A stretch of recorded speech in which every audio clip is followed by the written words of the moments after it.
Very good morning to you. Thank you so much for tuning into Eswatini TV this morning and starting your day with us here on Kusile Breakfast Show.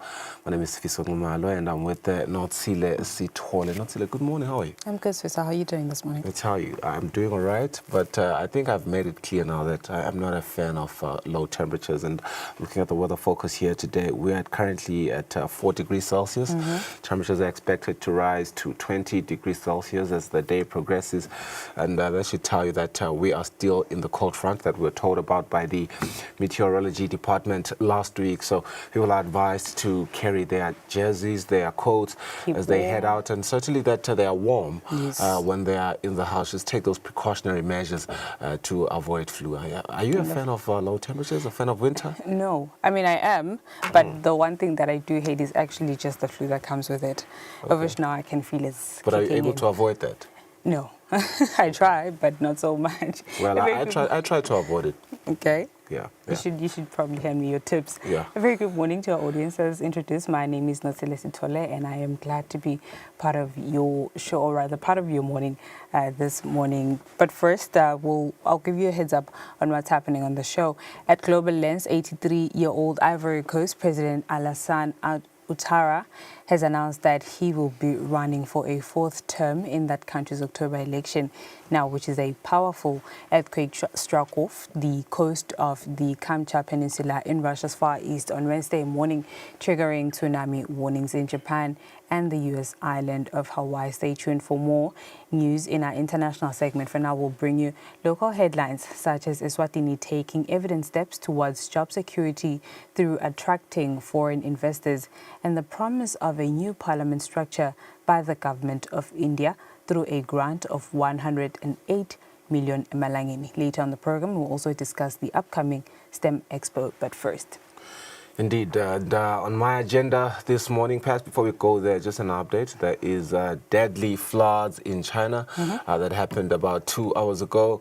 We hope that they're able to, survive that, and that not any lives are lost during the process of these floods. Anyway, on the show today, we are going to look at the, obviously, we are in an era where, the global climate crisis is no longer a looming threat, but a daily reality. And of course, there's now a new generation that is rising, not in protest, but in purpose. This morning, we talk about innovation with heart, young minds being equipped to do more than just adapt, but to lead. For the very first time, the globally acclaimed AI for Good incubator lands here in the Kingdom of Eswatini, and it's going to be a 5-day, fully sponsored program that brings together local youth to build ethical AI solutions to real-world environmental challenges. Now, at the heart of this, there's a historic moment that comes with it. There is Lungile Maile, who is the local ambassador for Teens in AI, an organization that is deeply committed to democratizing access to STEM education. And indeed, it's a development that we need here in the Kingdom of Eswatini, Kusile. You think about it, AI has taken over the world. We have the young generation here at home that is still trying to grapple the reality that is AI, what it is really.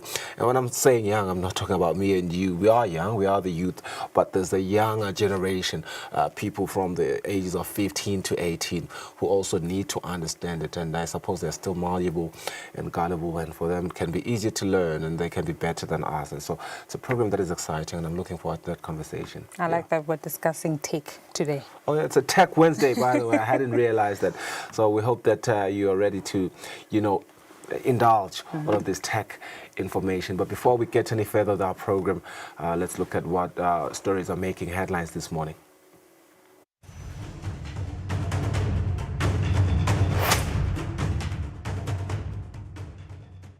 Greet them.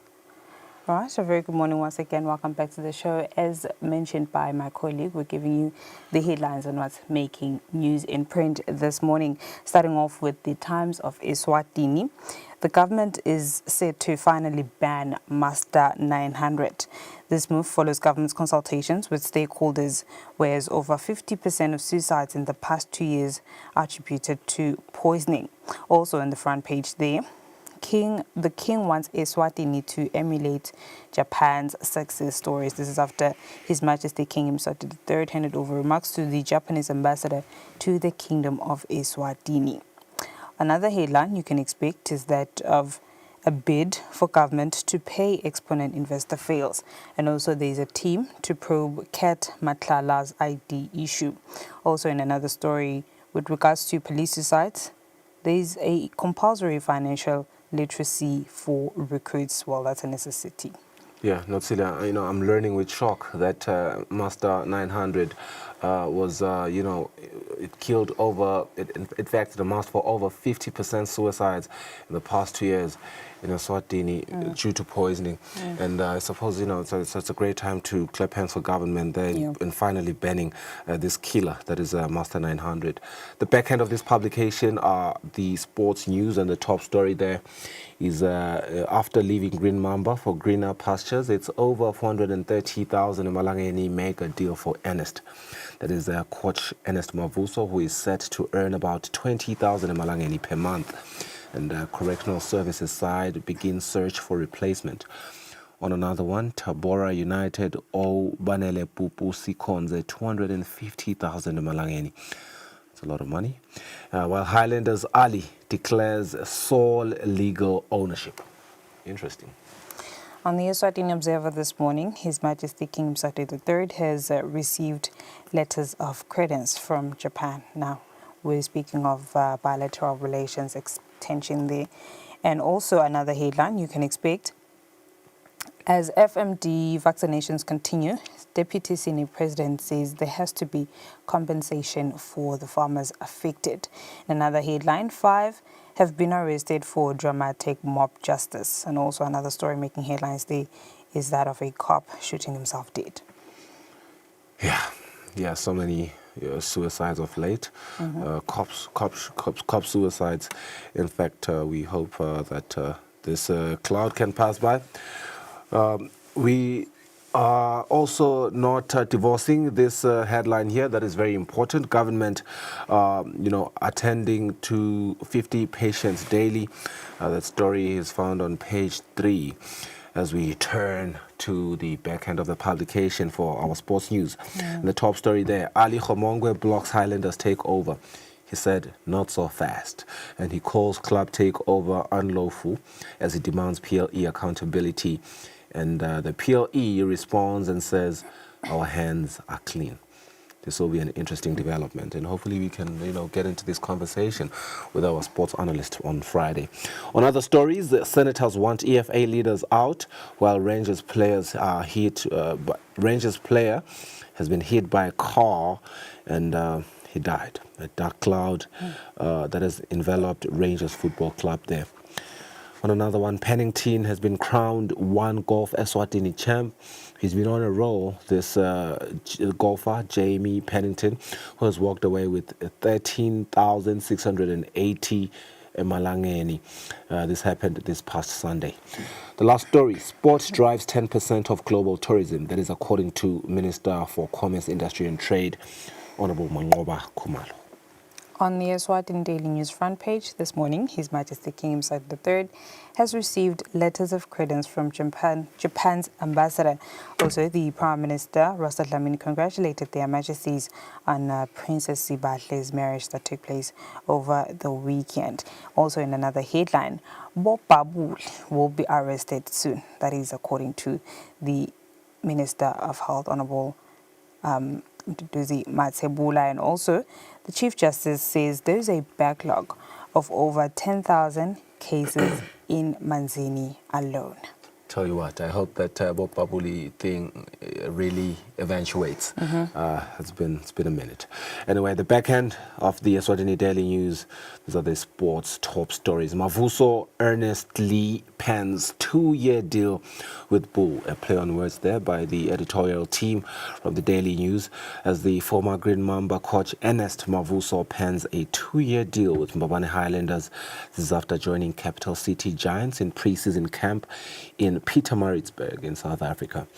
On another one, Sihle Mavimbela joins Ubombo Sugar, while Itumele Nkune shares his views on Chiefs' new signings. All right, that's it. Those are our top stories across our 3 major newspaper or print publications this morning. 10 minutes after 6, we'll go for a net break. When we return, Netsile will give you our Siswati news.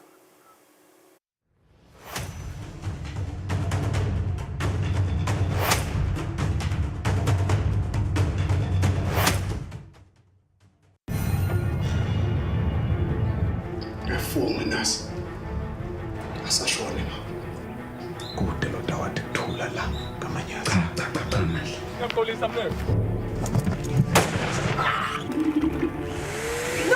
Ngikuphela ukuleza ngokubalekela. Ukuthi singumndeni simunye. Sivale kwazana sonke. Yini lamanyana lawa wena uyaphila kahle la? No. Angeke uyimele lempilo ufuna kuyisusa. Utawushaka kabuhlungu. What the hell is going on? Don't touch me. What is she doing here? Angicabanga sinecabanga sisile le nto le. Angesabi impi mina.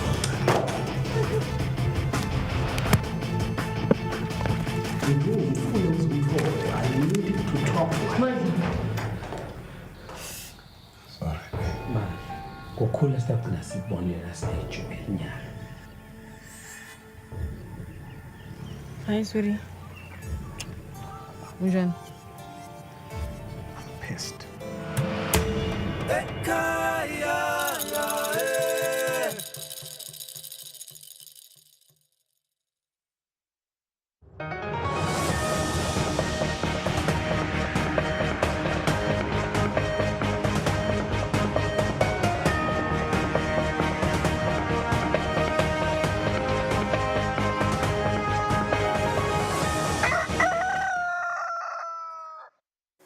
Phinze ngwavumele ngwalimuhle nati tindzaba kulohlelo yokusele breakfast show. Silo semhlaba sesithumise live leJapan ngelikhono lalo lokwenta emasiko kutsi abe yinsika yentuthuko yalo. Ingwenyama ethi lokhu sekwende live leSwatini kutsi libe nenshisekelo yekumunya lwati lokukhulisa umnotho walo kilo live leJapan njengobe selizuze intuthuko lejabulisako.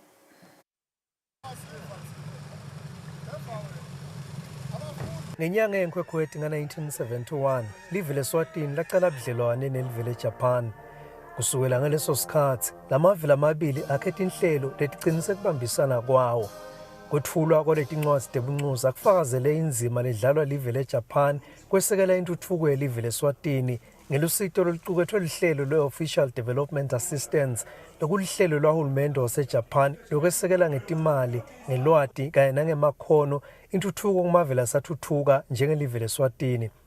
Bayete sawabona kuinto kozo renfuru kimi ukubona inkufozi yaka nguane.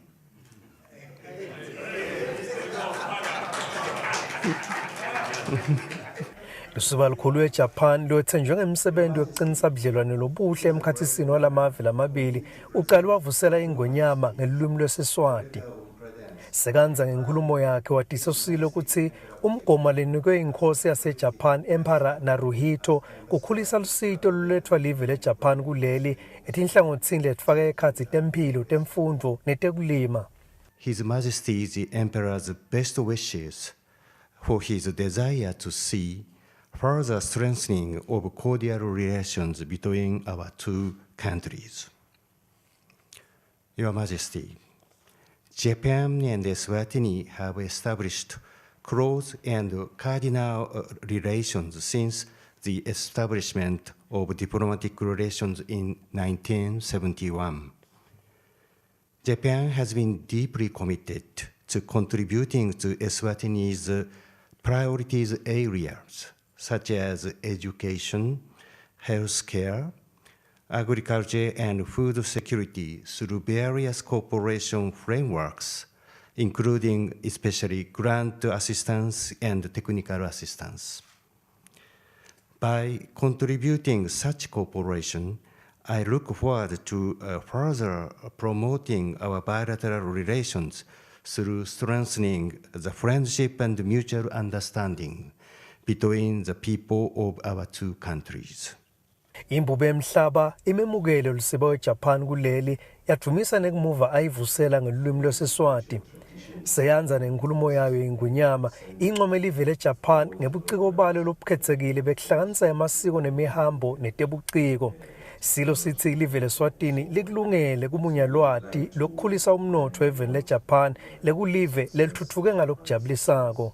We are hopeful that as Eswatini is one of the developing countries, we can share a lot with Japan of experiences, and in particular, because I know well how Japan is well developed, and what impresses me mostly is to see that you put your traditions first at the center of all development, and of course you blend it with the technology and so on. So we would like to learn a lot from your success, the Japan success, of how you've managed to develop such a very strong economy. When one see a lot of things there, the GDP and also the lot of technology which you have managed to develop over the many years, of course one is very much envy to emulate exactly all the success stories that you have achieved. Silo sibuye sakhuthatha kuvusetelwa kwetinhlelo tetekutsengiselana kulamave lamabili. Ngenyanga yengci live leJapan litawubamba umhlangano lowasungulwa nguhulumende wakule live lobukela indzaba tekubambisana kwalo nemave ase-Afrika kutentuthuko iTokyo International Conference on African Development. Ingonyama ithi lo mhlangano ungalifukula livekati le-Afrika kute ligcine litifeza tonke tinhlelo talo tentuthuko fana nelihlelo lo-Agenda 2063.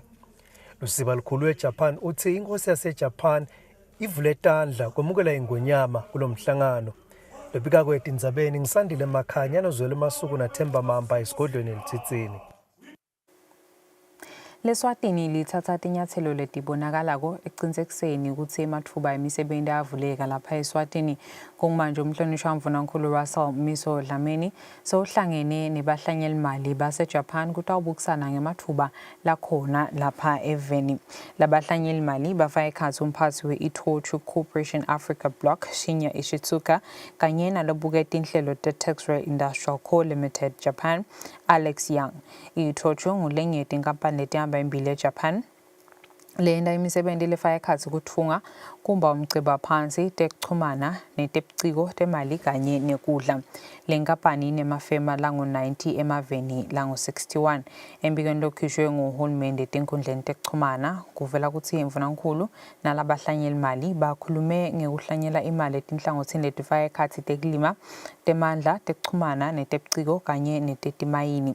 Kutekulima kugcilwe nasendzabeni yekulima likhofi nesesami ngenhloso yekuthengisela timakethe tangephandle kwelive. Lombiko uthi mvunankulu uvetile ukuthi hulumende utayesekela iTokyo Investment ngayo yonke indlela. Lokhu kuhambisana nemgomo wahulumende ukuthi utivulile tandla ukuthi bahlanyeli mali bete eveni kutawuvula imisebenzi pheceleti Eswatini is open for business.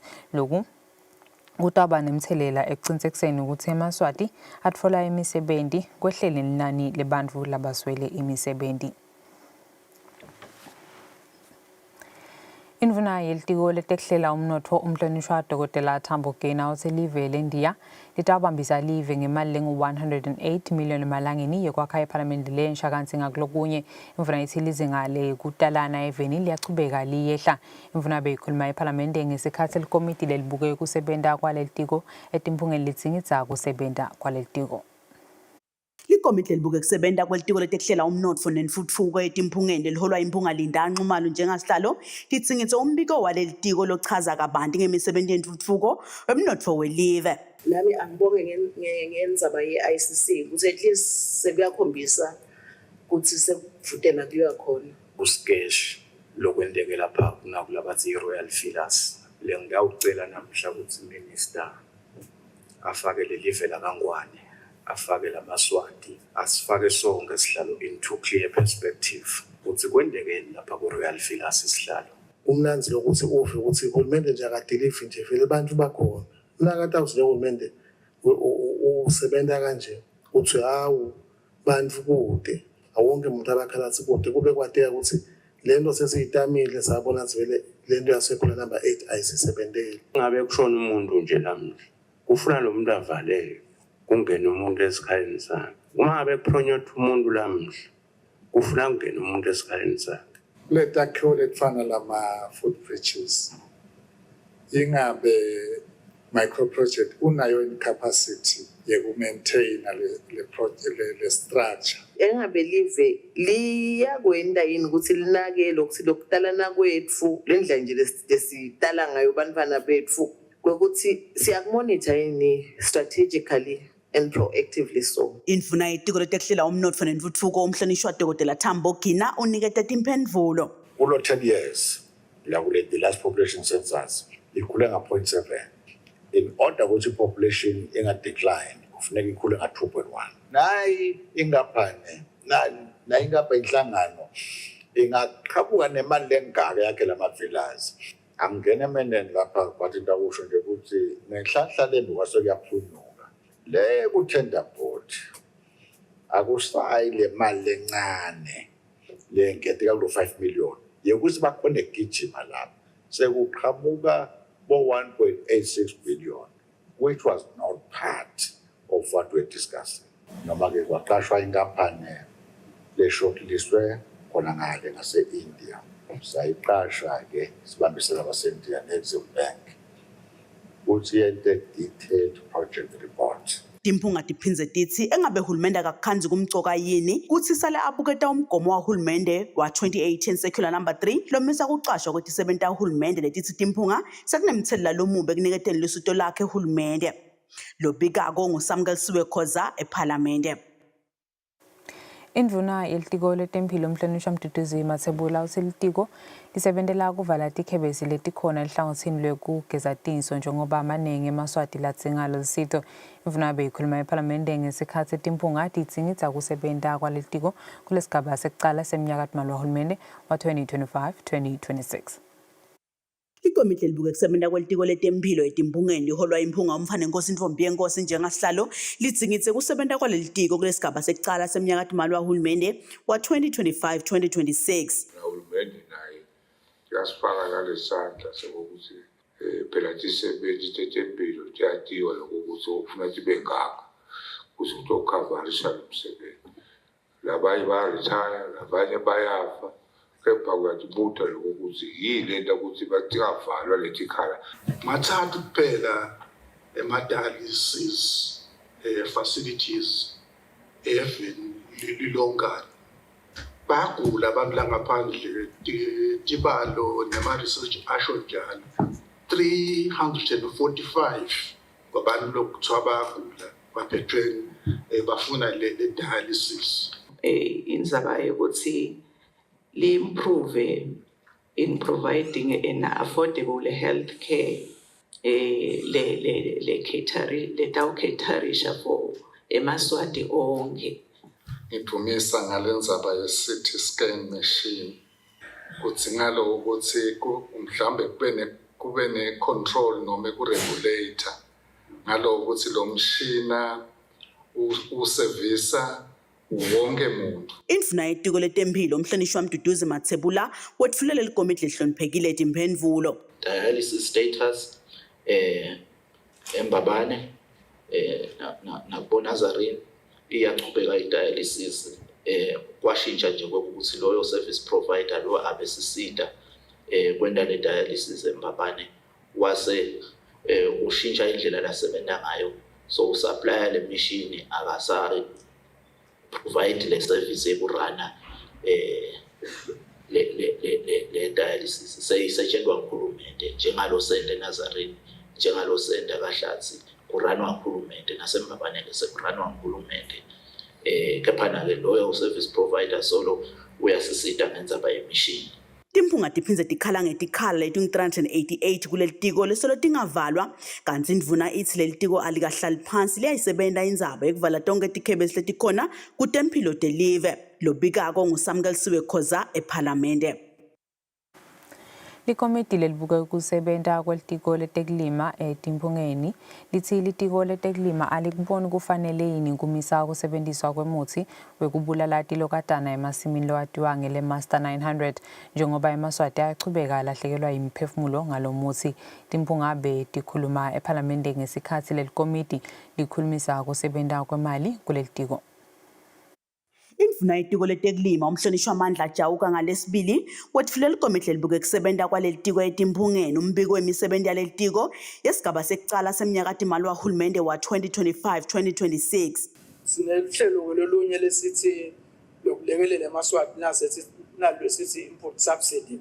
Siyajabula ke kusho ukuthi lo nyaka kube netimadlane letingconywane letalokhethiwe itolo nje office besilungisa ukuthi sitawuphuma njani lo nyaka yini lesitakuntshintsha lokufaka ekhathi ukuthi sitawuda ekomitini yeportfolio sitocela kuntshintsha lemithetho yale subsidy manje ngoba sesishito kaningi ukuthi le mali igcina ebantwini engalungiselelelwanga bona kakhande sibantu labanjengabo Chawuka sebabhadara abantu abang-5. Timphunga ke tikhulumise kabanti lo mbiko wendvuna. Worried kakhulu ngale foot and mouth lokho ukuthi angabe litiko linesiqiniseko lesinganani noma ke lokho ukuthi livimbe khona mbamba yini kungake kwendiwe phela live lonke sekubukwe bonwe lokho ukuthi vele kuvimbeke kahle. eMaswati sekaphelile sihlalo ana iMaster 900 kuphela eMaswati uma ubuka ukuthi kuphela eMaswati ngeMaster 900 asifikileni ke lokho ukuthi sivale lento while ke saxoxisana ukuthi sizaw replace ngani sivale lento ngoba uma singathatha statistics ukuthi bangaki abantu ababulewe kule Master 900 akhange sibaningi kakhulu. Usifake imali emadolweni ukuthi kulonyaka sehlile la kule production kanti besifuna ukukhuphuka. Le kufuna ngathi ngabe basibalele kona sinjengoba sehlile kangaka sesiyawu importa lokunganani siliyo. Alesifo lesibhethukile le ndasishiselwe angathi lokuthi ngabe uvaleke ngendlela le litiko lelitenethise aweni ukuthi cha ude lokungendlula uyale ngoba ngiyabona ngale ngasesikonteleni kuvalekile but ngala gravel angathi lokuthi ngabe kuvaleke kahle ukuthi kude la kungathuke umpuntshu wakhona.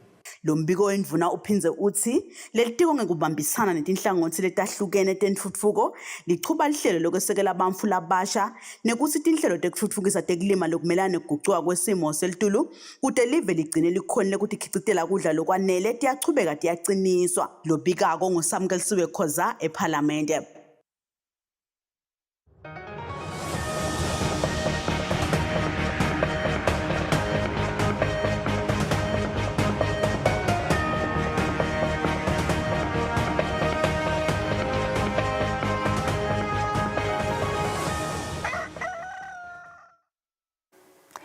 Ngakutemidlalo imvuna yelitiko letemidlalo umhlonishwa Bonganzima ithi lithemba lisedulu kakhulu ukuthi inkundla yesive kaSomhlolo itawuyithola imvumo yokubuya idlalise imidlalo yeCAF kanye neFIFA njengoba uhulumende sekwende konke lebe kufunwa nguyeCAF bana FIFA ukuthi lenkundla ibuyele ibe sesimeni lesikahle.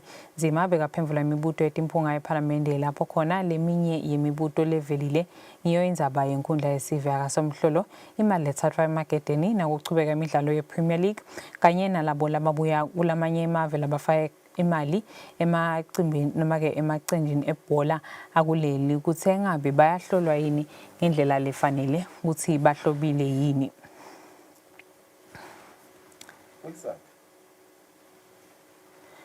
Akulokunye sihlalo wenhlangano lehola ibhola esifundeni sakaManzini Vusi Hall uthi bayakhothata ukuthi nakusengakaqali imidlalo ye-league noma imiqhudelwano leyahlukene emacembu adlale imidlalo kude badlali bangatotholakala sebenta imikhuba lemibi lengaholela ukuthi likusasa labo ebholeni lilimali.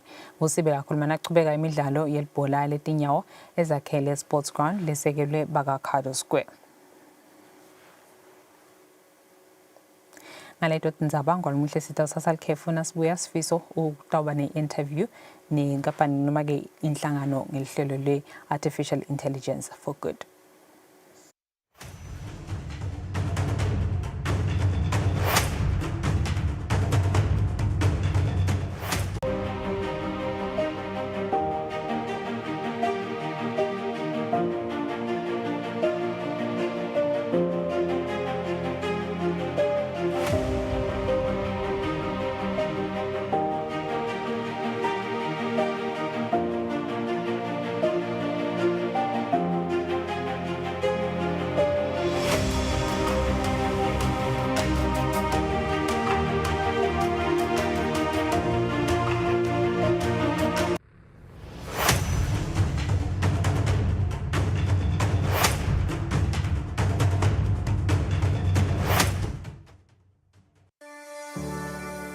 Eswatini TV has signed a code of conduct that is enforced by the Eswatini Communications Commission.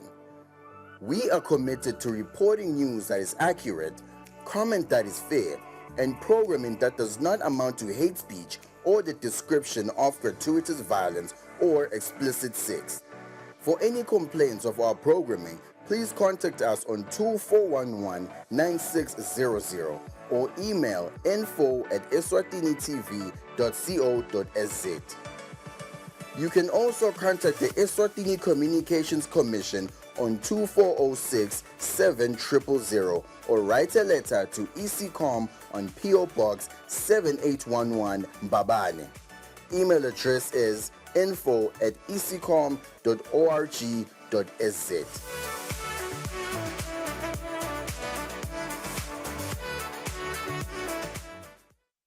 Kude lesinye isikhathi ngaphandle kwalesi. Aba-researche, bafunze. Being risky means ukuthi nalokuwa kwayo kulula. Nathi kufuna sente ukukhiqiza lokusemndeni.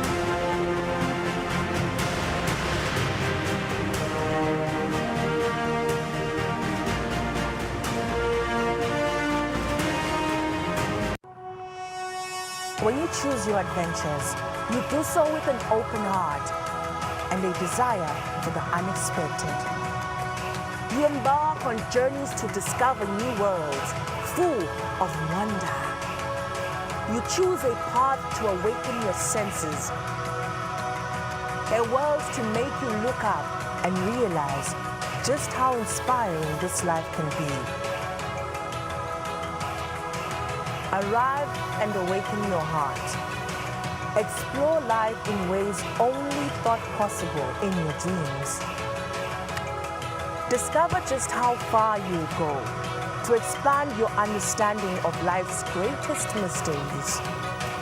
There's just one place on this planet with so much to offer. Now is the time for you to have the royal experience.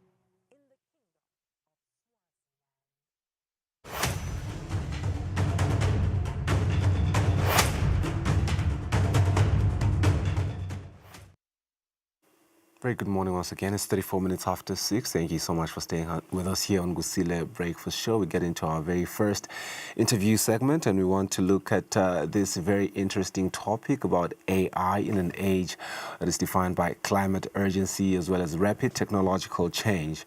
The next generation is compelled to go beyond just inheriting the crisis to rewriting the response.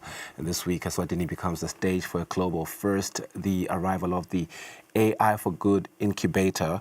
It is a 5-day fully sponsored program that is empowering local youth to design ethical AI-driven solutions to some of our most pressing environmental challenges. Now, it's not about the coding alone, but it's also about the conscience, and it's about preparing young minds not to simply to survive the future, but to shape it.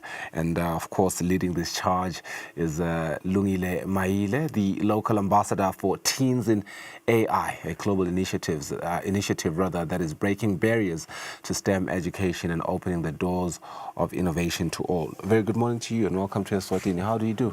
Good morning, Swiss. How are you? Doing all right, doing fantastic. I like this conversation mostly because I have nieces and nephews who seem to have a keen interest on what this AI thing is, and I have a sort of, a little responsibility to try and teach them. So an opportunity for me to learn and then extend that information to them, and also just to place them in environments where you guys can impart that knowledge. I think is a great opportunity. But maybe let's get into the mechanics of the program. Take us to the why. Why was it important for you to personally bring AI for Good in the Kingdom of Eswatini, and why now? So Eswatini is the homeland of my grandmother, although I was raised up in South Africa, and it felt like the time was right in order to be able to really bring through the tools and the thinking around artificial intelligence, because if we deploy it correctly, it has the possibility of democratizing access. Well, what does, employing it correctly look like? So I think what we are doing right now is, if we are utilizing solutions that are from the Western world. What then happens is the African stories are not told. So in order for that to happen, we need Africans to be telling African stories and teaching the AI correctly. Hence us bringing it here, so that Africans are not just tech consumers, but tech creators. Yeah. This incubator program, I do read, and I do find that at the heart of it is climate innovation. It's very important because you think about it, we are threatened by a lot of, the climatic confrontations that the world is, of course, confronted with. But I want you to break it down for us and the viewer at home. What exactly will these 30 participants, as pronounced by that article, be doing over the 5 days? It's going to be a fully packed 5-day program. They're going to ideate. So we're going to go through design thinking, and they're going to come up with solutions to the 3 SDG goals that we're looking at, which is 13, 14, and 15, looking at climate, life below water, and life on land. And then from there, after they've come up with solutions, they're going to do actual customer surveys and create customer personas. So essentially, we come from an idea to creating a business, to learning how to pitch the business, and over the 5 days, they will then get an opportunity to pitch their presentations to a group of judges here in Eswatini, and the winning team will then compete with globally with, because right now, all over the world, this thing is happening. Yeah, 100%. You say, underwater and life on land. So it's a overarching theme there. Yeah. How do you make sure that AI is positioned as a tool for climate justice? Because I suppose there's been other, innovations around trying to, to remedy the situation around climate change. But how is AI specifically being positioned as a tool for climate justice? I think there's a lot of ways that can be done. So what AI has enabled us to do is to dream bigger and be more creative as human beings. So essentially what I imagine happening is that the ideas from the 30 young minds from across the country will be ones that no one else has ever thought of. And the only reason they couldn't have employed them is because they didn't have access to coding. Right. So AI would allow you to prompt and design an entire application just based on how you direct it. And they have not been able to really follow the rules around design thinking and how you ideate and how you prototype. So essentially what we are bringing through is the tools that allow the dreams and the ideas to flourish. Yeah, so design thinking, ideating, prototypes seem to be, the basic understanding for you to really, be able to use AI to its full capacity. And I wonder because, every time we speak about artificial intelligence and tech stuff, most people think code. They think coding. How accessible is this knowledge for a young person who has never coded before? It's very accessible. So essentially what used to happen is if you needed to code an application, you needed to remember the rules and memorize around syntax errors and memorize around the different lines of code.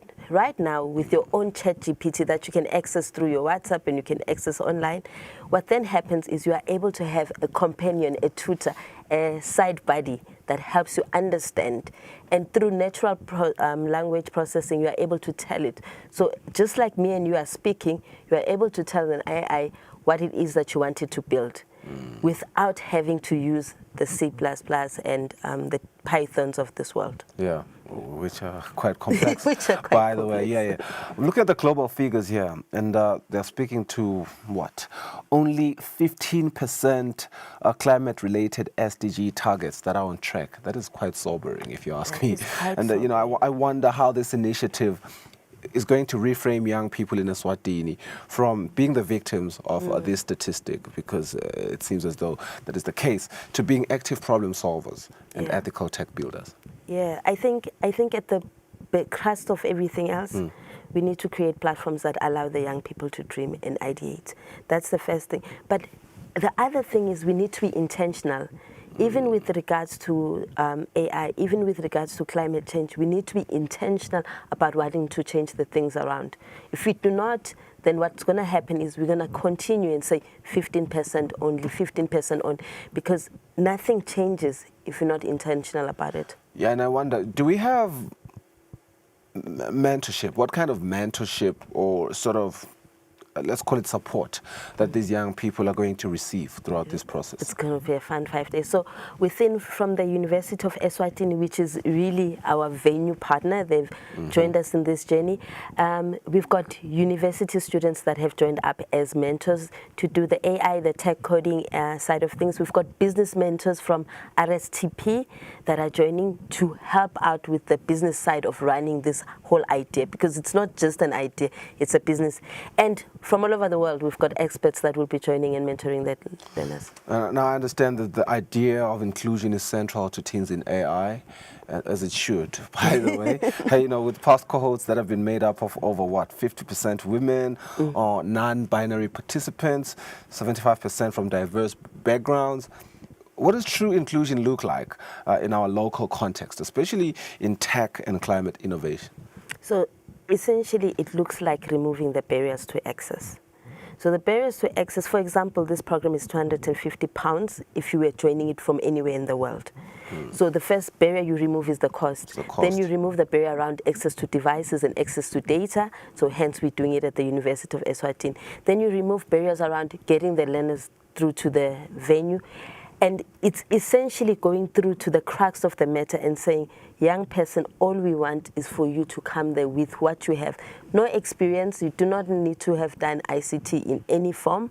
We just want you to be able to read English and write in English, that's all. And comprehend it. And comprehend it and know what you're saying. 100%. That's another story for another day. When you speak about £250, this event would have been £250 anywhere else in the world. Yeah. I'm making, I'm trying to look at how much that would be in rands, and we're looking at around 5,900 in rands. Would that be a fee that a single person would have to fork out? Yes, essentially right now all over the world, that's the fee that people have had to pay. So I had to fight, I had to say, you know what, with my country, my grandmother's country, this is another barrier. So let us remove that barrier. And it has been an intentional journey around ensuring that the children from as far away as Nhlangano have an opportunity to come there. Regardless of your geographical location, regardless of your socio-economic status, we want to be able to sit you in that room and allow you to dream and allow you to be empowered in order to see that tech is for you as well. Malungile, you're speaking to my soul, because I'm very passionate about undeserved areas, particularly the ones that are the most remote. I'm from Nhlangano myself, and so I grew up in a place where we've always been looked at as people who are not as smart or as progressive as these other, perceived to be more developed areas. But here we are today, in Bobane, speaking together. And I wonder, are you seeing buy-in, though, from the rural communities, the traditionally undeserved schools and areas? We were extremely shocked. Hey, when we put out the call, we put it out on our social media pages, and really we thought maybe the urban areas. It was intentional that it's free for government learners from government schools, and we've had over 50% of the registrants from Nhlangano alone. Wow. So, fortunately enough, we had a teacher that was passionate. That is also one of the key levers in life. If you have a teacher that is just as passionate and about empowering the young people, and the teacher was very passionate and ensured that in Nhlangano from Siendle High School, and they have joined. But we've got learners from Stegi, from Babani, from Manzini, all over the country that have joined. Essentially, we started off with just looking for 30 learners. I think, as I stand before you right now, I'm closer to 40.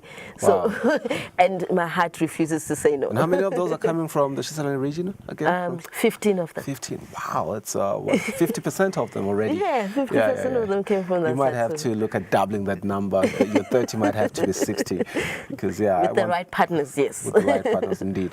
Okay, I've realized that some of the culminating conversations around AI is that there seems to be, it's not catching up with policy as it should. It is emerging technologies, often not evolving as fast as policy, or policy not evolving as fast as the emerging technologies. In what ways do these programs that you have begin to influence or even at least preempt national conversations around AI regulation, digital rights, and environmental accountability? I think we don't know what you don't know. So essentially, if we make these programs create the awareness around what is this, remove the stigma around everybody thinking that AI is here to replace jobs, and actually show it as a way to leverage African problems in a way that positions Africa as a global leader. I think you just had the news and we were speaking to Japan. When they were talking about what they've done it very well to position themselves through tech in order to be global leaders. That opportunity lies here in Africa as well. And I'm a huge believer that with our governments and policymakers, the more they are aware of what this means and what potentials, what possibilities lie if it is implemented correctly, then the policy should follow suit. Yeah, happy that you're very much awake to the news that are happening in the Kingdom of Eswatini. So, yeah, so Kutalwandle on that note, and, you know, it was great to see the King, you know, just exercising his humility in saying that Japan is obviously more advanced than we are, so we ought to learn from that, and I suppose government has to take the bait and run with it. I love your phrase, confronting African problems, using African minds and African solutions, because I think that is the first step where we should start. But I wonder, are there some efforts that you have to engage government or policymakers through this incubator, the outcomes of this incubator? Right? Yeah, so essentially what we are doing is, this one being the first, we do hope that it is not the last. So we are engaging the different ministries in order for them to be able to see what we are doing. Like, as I said, I think sometimes we think it takes too much to bring such a solution to a country. But if we are able to show the potential that lies within our country, then we're going to be able to change minds around. So we have invited them. Hopefully they come and see the demo day. You are also invited as well. Oh, yes. We'll be sure to be there. If it's not me, if I have to be on air, I know my production team will always deploy someone who is just as capable. Much. We have a great team. But, you know, speaking of a great team, I know our Ministry of ICT has been doing an amazing job in terms of advocating for AI, for STEM, but this passion around, you know, school-going children in high schools, I think needed another shift, and surely did need another catalyst. And we're happy that you guys are doing it, and I'm sure the minister will endorse that and will support that. So I'm really excited for the outcomes that will come from that. But I do want to highlight that we often celebrate innovation at the finish line, and I'm sure that you've seen that. Once it is polished, once it is funded, or it has been awarded, and we tend to shy away from the work. This incubator, just reading on the document that I was sent, is that it places value on the learning process itself, and that is where everything begins. What are you hoping each young person walks away with? I'm hoping they walk away with the understanding that AI is accessible. I want them to have an understanding of what it is so that they can collaborate better with it. I want them to be able to feel that their ideas are valid. And I want them to essentially start seeing problems as opportunities. Africa is blessed to have a lot of problems. I think it's a blessing because it's only when you are solving a problem that you are able to create a business. Essentially, that is what creating a business is. You spot a problem, you come up with a solution to a problem, and you find somebody who's willing to pay for the problem. All our problems are going to give birth to solutions, but that requires the learning, the active learning, and the willingness to the active learning. I wonder, 5 days, are you giving us confidence that in 5 days, these kids will come out with prototypes that look feasible to be turned into something that is sustainable? Feasible with the right support? The ICT ministry would have to come in. Your normal entrepreneurship incubators would have to also come in and step up in order to turn it into that. But a prototype will be available. And essentially everywhere else in the world, when you have a prototype, you are able to speak to investors and say, this is what I'm solving and this is how big the market is. So we're going to give you enough skills for you to have the investor conversations.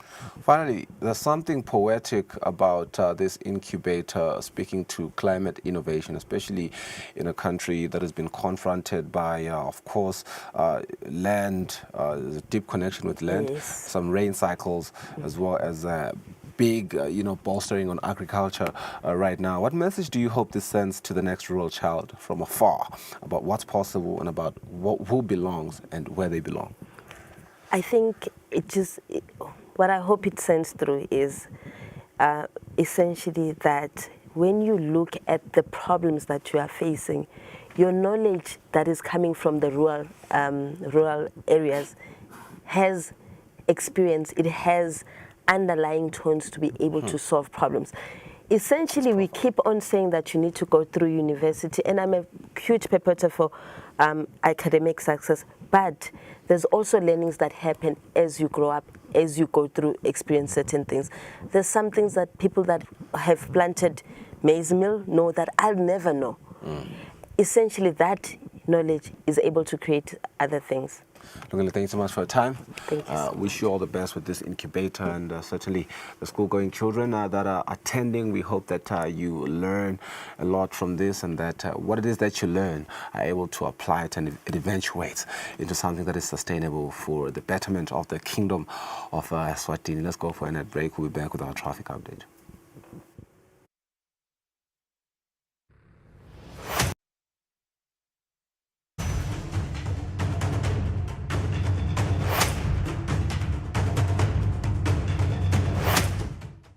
Hi, I'm Golda. I work at the IMF. What is globalization? Well, think of it like a bridge between two countries. Now let's say this country is very good at growing flowers. It has the right soil and plenty of skilled farmers. And just across the river, that country loves flowers, but doesn't have the right soil to grow them. You can see where I'm going with this. With our bridge, trade has blossomed. This country makes money from selling flowers abroad, and that country can start new businesses and sell new products based on their newfound access to flowers. I mean, who doesn't love fresh flowers? Of course, it's not just flowers that can cross the bridge. It can be used to trade almost anything. Plus, there are pathways for investing, communicating, and exchanging ideas. And people can come and go too. Now, what does this have to do with globalization? Well, imagine bridges just like this, connecting countries all over the world, even countries on opposite sides of the planet. That's globalization. These bridges, these economic links, have made everything from food to electronics cheaper. And not just that, globalization has made the whole planet richer too, especially people in poorer countries. Over the past 30 years, 1.5 billion people have been lifted out of poverty. But this is only part of the story. While globalization has brought more benefits for more people than ever before, it's also true that not everyone has benefited from the increased wealth. For many people, it can appear the bridge is bringing more problems than flowers, and that the economy isn't working for everyone or every country. So what should we do? Well, the solution isn't to destroy our bridges or to throw out the rule book. That would leave us all poorer and less secure. So, do we maintain, rebuild, or redesign these bridges? Write new rules that help them to work better? Or search for new ways to ensure everyone can benefit? Probably all of the above. More than ever, we need international cooperation, countries working together, and the IMF working with its member countries to build the best possible bridges to get us to the future. That will not just be good for the economy, but good for people everywhere.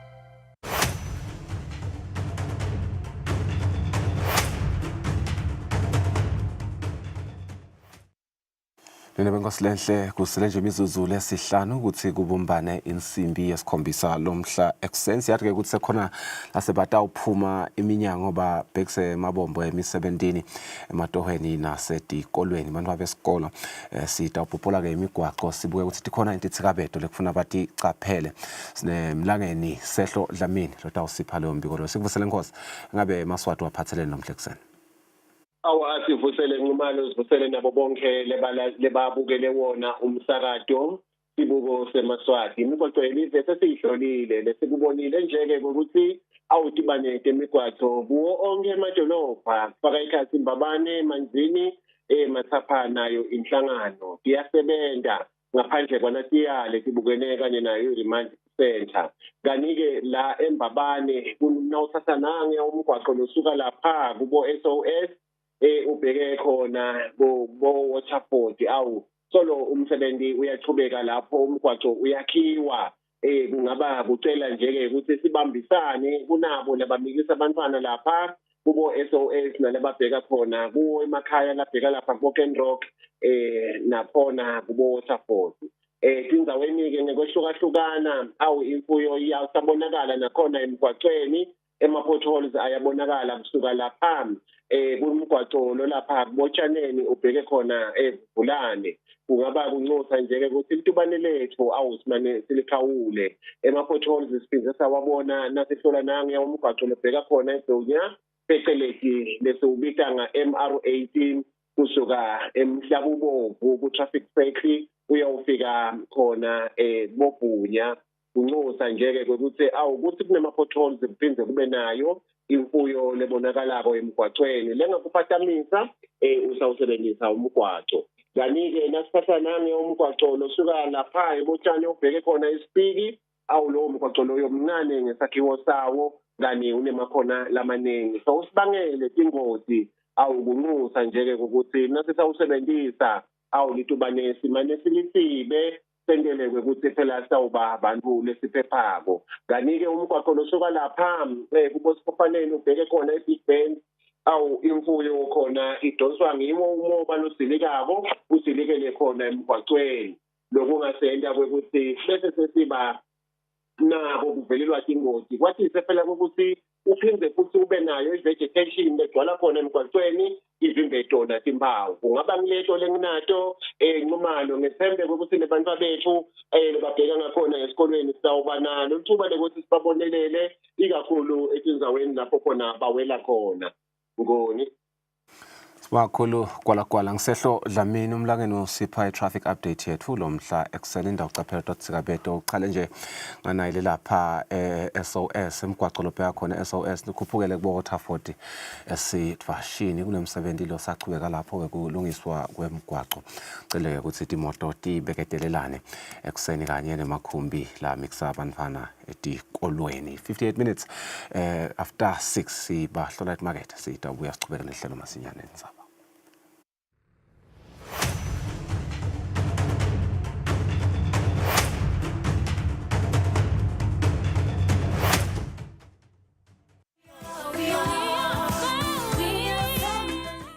Nangiyobeleka bekunalomnye sisi nje satholana lesibhedlela singadani ukuthi sibelekele umuntu. Ngingasho ukuthi umntwana ngiyamehluleka ngumuzi. Sathi ngatomlahla. Mina bengiphila impilo yokuhlala ngigijima ngaso sonke isikhathi ngikuba bede badala. Ngakumva nami ngitolala naye emapayipini kuNkulunkulu tosisifa. Akabuyele emuva kakhulu nemaciniso. Asunyanyana dala. Angithethi into wathi ngimdala akasudlala lo mntwana ngakho.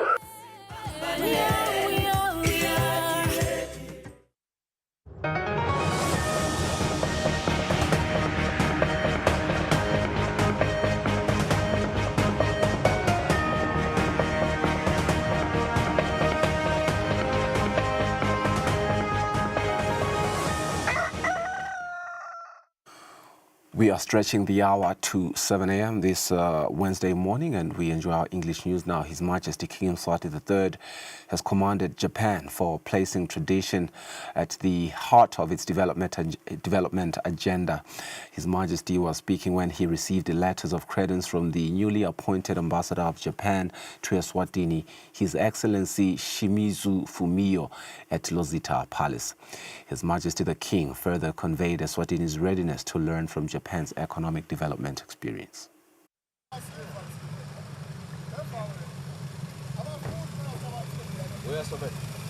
In May 1971, Eswatini and Japan established diplomatic relations. Over the years, the two nations have continued to strengthen their cooperation in various sectors. The presentation of letters of credence ceremony reaffirmed Japan's role as a key partner in Eswatini's development in critical sectors through ongoing financial and technical assistance provided through Japan's official development assistance program. Prior to presenting his credentials, the ambassador paid respect to the national anthem of Japan and conducted an inspection of the Guard of Honor in accordance with diplomatic protocol. Bayete sawa bonap kuinto kozo ren furu kimi uku bonap inkufozi yaka nguane.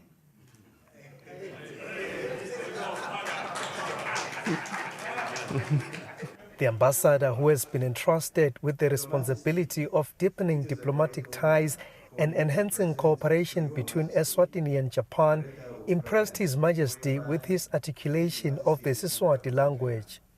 The ambassador said the Emperor of Japan has mandated him on a mission to strengthen diplomatic ties with Eswatini. His Majesty is the Emperor's best wishes for his desire to see further strengthening of cordial relations between our two countries. Your Majesty, Japan and Eswatini have established close and cardinal relations since the establishment of diplomatic relations in 1971. Japan has been deeply committed to contributing to Eswatini's priorities areas such as education, healthcare, agriculture, and food security through various cooperation frameworks, including especially grant assistance and technical assistance. By contributing such cooperation, I look forward to further promoting our bilateral relations through strengthening the friendship and mutual understanding between the people of our two countries. His Majesty the King was impressed with the ambassador's articulation of the Siswati language. The King commended Japan for its unique ability to seamlessly blend culture with modernity. His Majesty conveyed Eswatini's readiness to learn from Japan's economic development experience. We are hopeful that as Eswatini is one of the developing countries, we can share a lot with Japan of experiences, and in particular, because I know well how Japan is well developed, and what impresses me mostly is to see that you put your traditions first at the center of all development, and of course you blend it with the technology and so on. So we would like to learn a lot from your success, the Japan success, of how you've managed to develop such a very strong economy. When one see a lot of things there, the GDP and also the lot of technology, which you have managed to develop over the many years, of course one is very much envy. To emulate exactly all the success stories that you have achieved. His Majesty the King underscored the importance of revitalizing trade relations between Eswatini and Japan. In late August, Japan will host the 9th Tokyo International Conference on African Development. His Majesty says the conference presents a valuable platform for Africa to advance its development agenda. In response, the ambassador expressed Japan's readiness to welcome His Majesty to the upcoming conference. This is a report by Sandila Makanya with Zulima Sugu and Temba Mamba at Lozita Palace.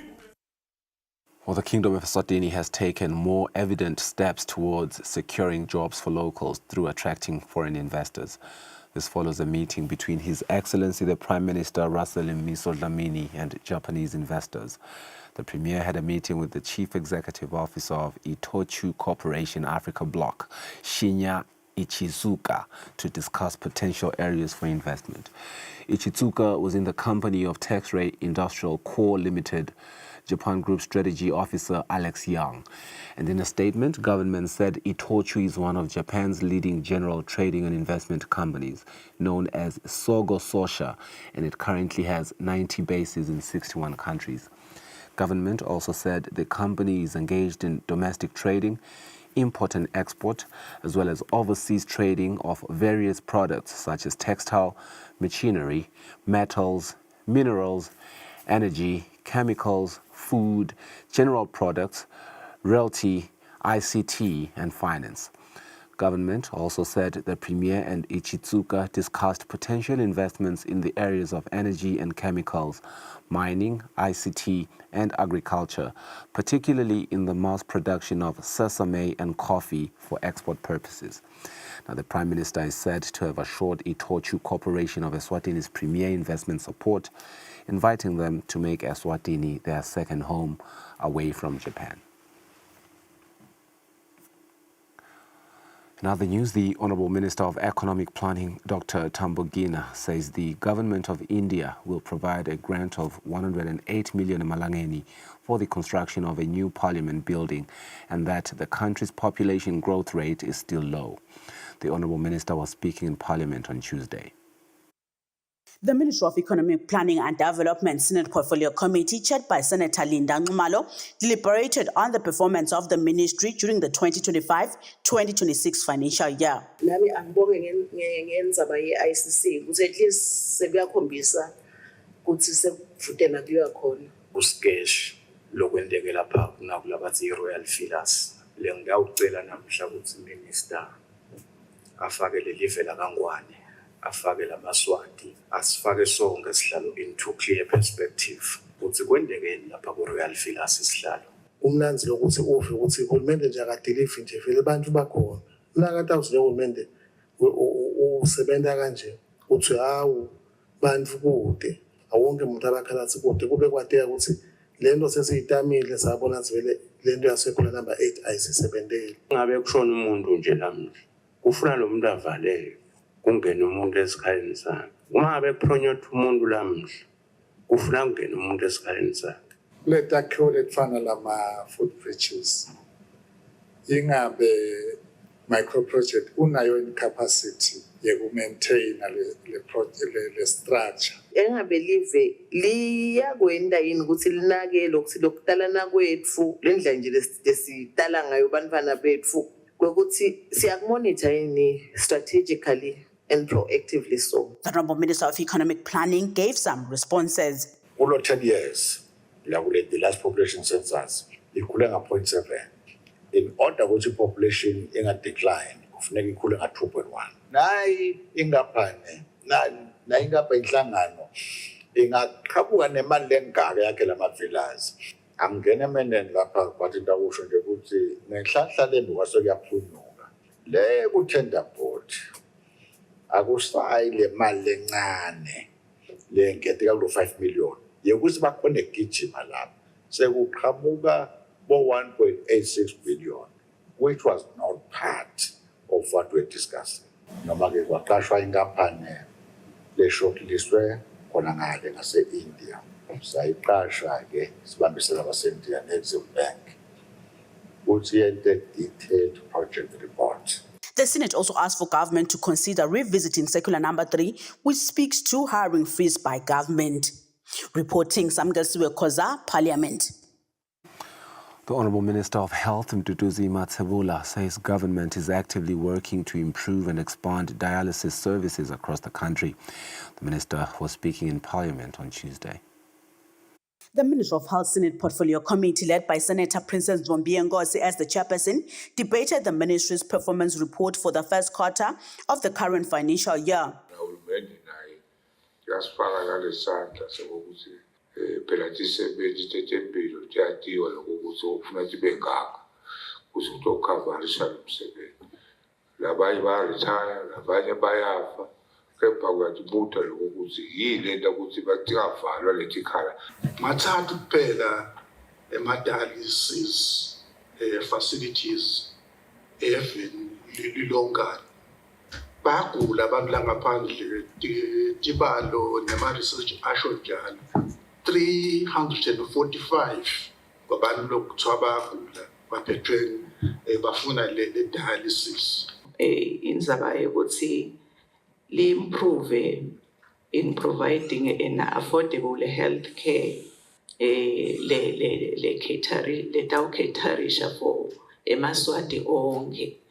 Ngithumisa ngalendzaba ye-CT scan machine kuthi ngalo ukuthi mhlambe kube ne-control noma ku-regulator ngalo ukuthi lo mshina usevisa wonke muntu. The Honourable Minister of Health, Mduduzi Matsebula, gave responses. Dialysis status embabane na Bonazarene iyachubeka i-dialysis kwashintsha nje ukuthi loyo service provider lo abesisida kwenda le dialysis embabane wase ushintsha indlela lasebenza ngayo, so usupply le machine akasa provide le service ekurana le dialysis seyisetshenzwa nguhulumende njengalo sende Nazarene, njengalo sende kaHlatsi kuranwa nguhulumende nasembabane sekuranwa nguhulumende. Kepha ke loyo service provider solo uyasisita ngendzaba yemishini. The Senate Portfolio Committee also questioned the ministry about the 388 unfilled posts. Reporting Samgasiwe Koza, Parliament. The Ministry of Agriculture Senate Portfolio Committee is calling for urgent government action amid growing concerns over rising suicide cases that are linked to Master 900. The Honourable Committee members were speaking in Parliament on Tuesday. The Honourable Minister of Agriculture, Mandla Jauka, before a Senate Portfolio Committee, preambled the ministry's performance report for the 2025-2026 financial year. Lokulekelela emaswati nalo sithi import subsidy siyajabula ke kusho ukuthi lo nyaka kube netimadlane letinconywane letalloketiwe itolo nje office besilungisa ukuthi sitawuphuma njani lo nyaka yini lesitakuntshintsha lokufaka ekhatsi ukuthi sitawuda ekomidini ye-portfolio sicela kuntshintsha le mithetho yale subsidy ngani ngoba sesishito kaningi ukuthi le mali igcina ebantwini lengalungisekelele lwangabona ngawukhanda sibantu abanjengabo Chauka sebabhadara abantu abang-5. The Honourable Committee debated the ministry's report. Worried kakhulu ngale foot and mouth lokho ukuthi angabe litiko linesiqiniseko lesinganani noma ke lokho ukuthi livimbe khona mbamba yini kungake kwendiwe phela live lonke sekubukwe bonwe lokho ukuthi vele kuvimbeke kahle emaswati sekaphelile sihlalo ana imaster 900 kuphela emaswati uma ubuka ukuthi kuphela emaswati ngeMaster 900 asifikileni ke lokho ukuthi sivale lento while ke saxoxisana ukuthi sizaw replace ngani sivale lento ngoma uma singathatha statistics ukuthi bangaki abantu abablewe ngule Master 900 akhange sibaningi kakhulu usifake imali emadolweni ukuthi kulonyaka sehlile la kule production kanti besifuna ukukhuphuka le kufuna ngathi ngabe basibhalele kona sinjengoba sehlile kangaka sesiyawu importa lokunganani sileyo lesifo lesibhethukile lento asishiselwe angathi lokuthi ngabe uvaleke ngendlela le litiko lelitenethise awena ukuthi cha kodwa lokungendlula uyale ngoba ngiyabona ngale ngasesikonteleni kuvalekile but ngala gravel angathi lo singabe kuvaleke kahle ukuthi kuntela kungathuke umpuntshu wakhona. The minister's report also says with the support from development partners, the ministry is implementing a youth development project. Reporting Samgalsiwe Koza, Parliament.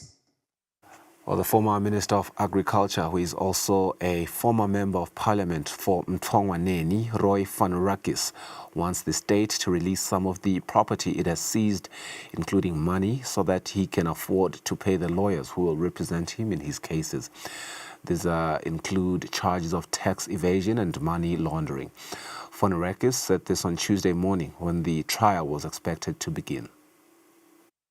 Mthongwaneni, former Member of Parliament from 2018 to 2023, Roy Fanurakis told High Court Judge Kusile Maseko that he wants to appoint an advocate from South Africa to represent him in this case. Fanurakis says he has engaged the Office of Director of Public Prosecutions in the country, requesting that part of the property or money seized by the state be released, but the prosecutor's office advised him to file a formal application in court for the release of the funds. His lawyer, Banele Ngampalala, then requested the court to postpone the matter to the next judicial session, which begins in September this year. Prosecutor Brian Makakula from the Office of the Director of Public Prosecutions informs the court that his office does not oppose Ngampalala's request that the matter be postponed to September. He says he fully understands the seriousness of the charge faced by the accused. He confirmed that there have been discussions between the DPP's office and the legal representatives of the former Member of Parliament. Makakula adds that what the office requires is for the request to be brought formally before court, where a judge can determine if there is indeed a portion that can be released to the accused. After listening to the submissions from Ngampalala and Prosecutor Makakula, High Court Judge Kusile Maseko postponed the matter to September 29, 2025. Judge Maseko ruled that the application should be formally filed by Fanurakis' representatives. Fanurakis, being one of the directors of Union-led Limited, was arrested at the end of 2022 under the Prevention of Organised Crime Act, POCA. The other director in the company is Mark Ranger, a British national. Fanurakis is currently out on bail. The Crown used POCA law to seize 6.2 million Malangen that was in the company's bank account until the matter is finalized in court. If Fanurakis is found guilty, the entire amount will be forfeited to the state. The money that was in union-led bank account had been moved through various international banks, and a large portion of it was reportedly paid to a company that manufactures guns, which is one of the sources of the current allegations. Since 2013, records indicate that Union-led Limited received approximately 203 million Malangeni, according to court documents. The tax evasion amount Fanurakis is accused of is estimated to be over 62 million Malangeni. Reporting Fortune Dlangamandla, High Court. The African Development Bank has approved an over 840 million Malangeni loan to support economic transformation, job creation and development across key sectors in the country. The Minister for Finance, Honorable Neil Reichenberg, has announced that the funds will be channeled into strategic projects which will include supporting young people. We applied to African Development Bank for a loan of 27.5 million Malangeni. I think one must understand that what we are doing with this money, it is really just budget support. So it's actually, we have our budget that was approved by Parliament. It was clear when I tabled the budget that we need to raise about 1.8 billion Malangeni altogether. So this is now part of that raise. But when we raise the money, we don't call it budget support to the bank, even though they understand that it is budget support. They target elements in the budget relating to youth and employment and rollout of government services. And then we identify those elements in the budget and we say, right, the money is in specifically for those elements that's in the budget for this year. And so that's the idea of this money, is really to help us to make sure we can finance the budget for this year. We've come from an era where we built up arrears, because unfortunately we had a requirement for budget support in the budgets, and then we didn't end up raising the loans for them. That's how we ended up with a stock of arrears. And so at the moment, with the loan we took from the World Bank, with this loan, there's another one coming from OPEC for $50 million US. All of these is to make sure that we can have our budget support in place, as well as make sure arrears become a thing of the past in Eswatini. We also asked the Minister for Finance, Honorable Neil Rickenberg, if government can handle more debt with these new loans, and here is what he said. Look, at the moment, the debt is going up. We can't not recognize that. But at the same time, what we must understand is our GDP is also growing in a very healthy pace at the moment. Because what we need to watch out with debt is affordability. Can we repay these debts? And so with us now making sure that our debt to GDP ratio remains around the 41%, it means that with the affordability of repaying the debts remains there and should be in place. So as our GDP is growing, we are taking on more loans. Keep understanding that if our GDP reduces in growing, we have to reduce the amount of loans we're taking. We need to keep that balance correct as a country. Around 41% is the target. The Eswatini Revenue Service is set to hit a record 16.5 billion emalangeni in revenue collection this financial year, a first for the country. This milestone shows Eswatini's commitment to boosting local revenue, strengthening the budget, and driving economic growth. Reporting Nelson Dlangamandla, Derek Msibi, and Skumbuzo Mavimbela, Mbabane. The Inkomati and Maputo Watercourse Commission and the Joint River Basin Authorities Project Board have signed a landmark agreement to advance water projects. The MOU focuses on strengthening cooperation, boosting development, and building capacity to improve water resource management and sustainability. In the Memorandum of Understanding now are issues related to water management, water monitoring, joint technical studies, cooperation and management of water resources. Takwana Dlamini, Acting Chief Executive of the Joint River Basin Authorities Project Board, stated that the collaboration between the two institutions is expected to deliver the desired outcomes. What brings us here again is collaboration and building synergy, if I may repeat that. As we build synergy, my colleague here has touched on the issues of research, knowing under the climate change phenomenon, how is water quality and quantity affected, knowing that at the end of the day, as water passes through Eswatini, it is coming from South Africa and it is transversing into Mozambique. So it is imperative that we as institutions on the ground do form a formidable force with regards to managing the resource. The Memorandum of Understanding will be effective from today, and each party can review the MOU from time to time on its effectiveness in service delivery with the aim of safeguarding the interests of member states who are approving leaders of activities in the Inkomati and Maputo river basins. The Inkomati and Maputo Waterhouse Commission member states are Eswatini, South Africa, and Mozambique. Reporting Nelson Dlangamandla, Derek Msibi, Mbabane. The Kingdom of Eswatini is taking strategic steps to boost its role in regional trade talks. A key workshop was held at the Happy Valley, Ezulwini, bringing together stakeholders to strengthen the country's input in SACU tariff setting. As a custom union, as we may know, we are bound by the common external tariff, and thus effective participation in its development is both a right and a responsibility. Tariffs and trade remedies are powerful tools of industrial policy. Our ability to influence these instruments must be underpinned by well-structured national processes that gather and reflect on the voices of all stakeholders. The Tariff Board Coordinator at SACU has lauded the Kingdom for its prompt action in holding National Consultative Mechanism for Tariffs and Trade Remedies workshop. This tariff instrument is so important that no country can say in this world it has control on its industrial policy unless they are able to say something about whether tariffs should go up or down, or whether they should give exemptions here or there. Because industry is all about manufacturing, of which we know that, because no country has everything. Usually in production, there is need many times to have certain inputs coming from outside, being used for production in our countries, and then the management of the tariffs up, down, exemption and otherwise is very, very key to be in control of industrial policy. The SACO region stands on strong economic potential with a combined population of 71.5 million in 2024. The region's economy was estimated at 7.7 trillion emalangeni in 2023, reflecting growth from 7.3 trillion emalangeni in the year 2022. This economic scale presents vast opportunities for deeper integration and more robust trade mechanisms among SACO member states. Reporting, Nelson Ngamandla, Derek Msibi, and Sikhumbuzo Mavimbela, Mbabane.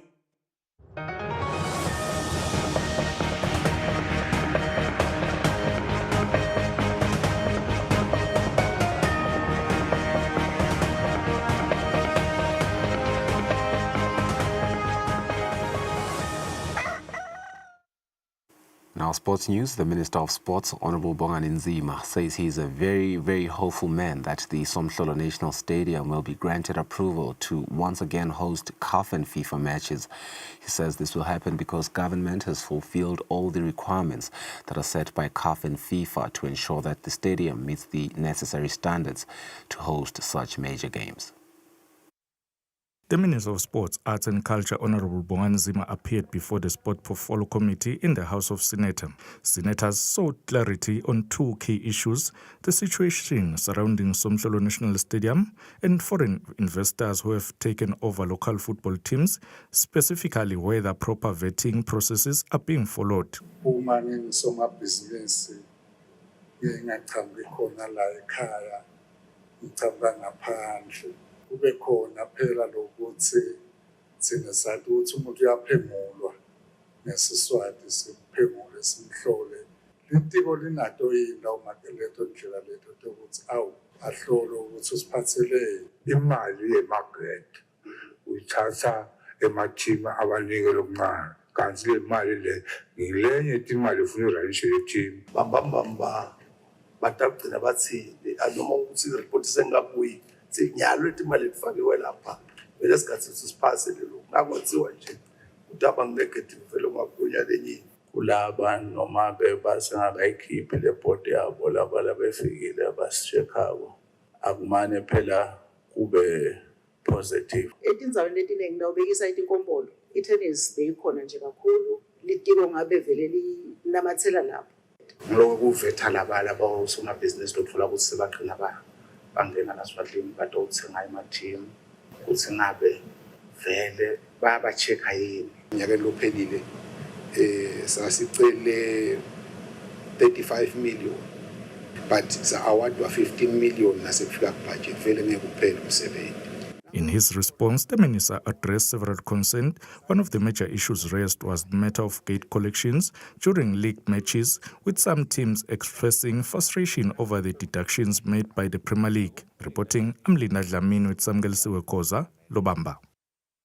The Manzini Regional Football Association chairperson Vusi Hall says they encourage that before the league or any competitions officially begin, teams should play games so that the players do not end up engaging in bad habits that could damage their football future. He was speaking during the ongoing football games at Zakhele Sports Ground, which are sponsored by Kado Square.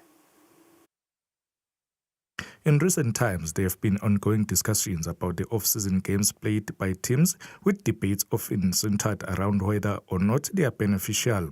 However, the Manzini Regional Football Association says it is not a concern for the organization that governs football in the region.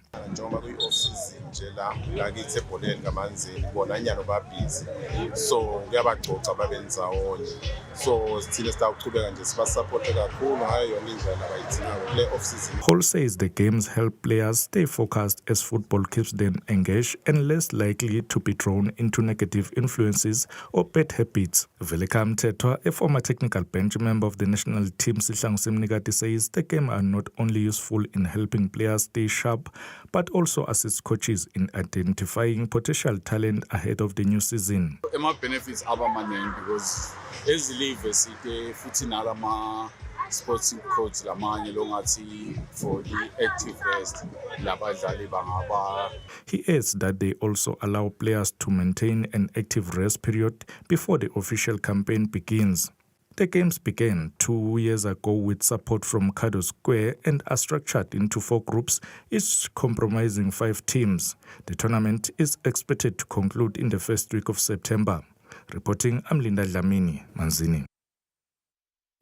It's 29 minutes after 7. That marks the end of our English bulletin. We have Senzo Malaza from the RSTP in conversation with Kusile Sithole about the RSTP STEM Expo after the break.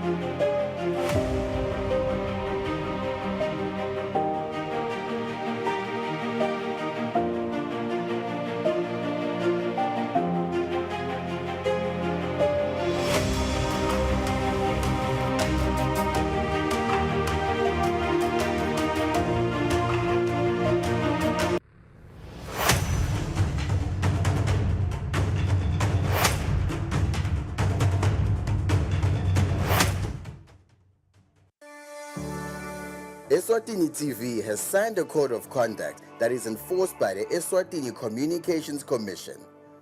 We are committed to reporting news that is accurate, comment that is fair, and programming that does not amount to hate speech or the description of gratuitous violence or explicit sex.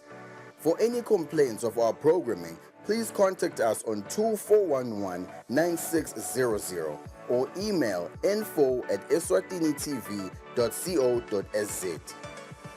You can also contact the Eswatini Communications Commission on 2406-7000 or write a letter to ECCOM on PO Box 7811 Mbabane.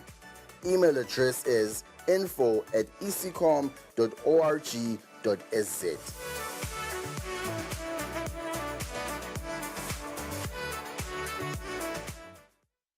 Kude lesinye isikhathi ngaphandle kwalesi. Aba research bafunze.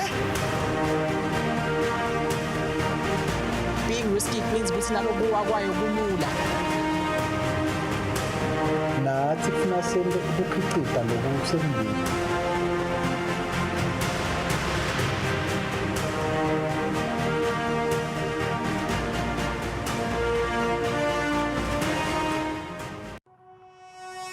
When you choose your adventures, you do so with an open heart and a desire for the unexpected. You embark on journeys to discover new worlds full of wonder.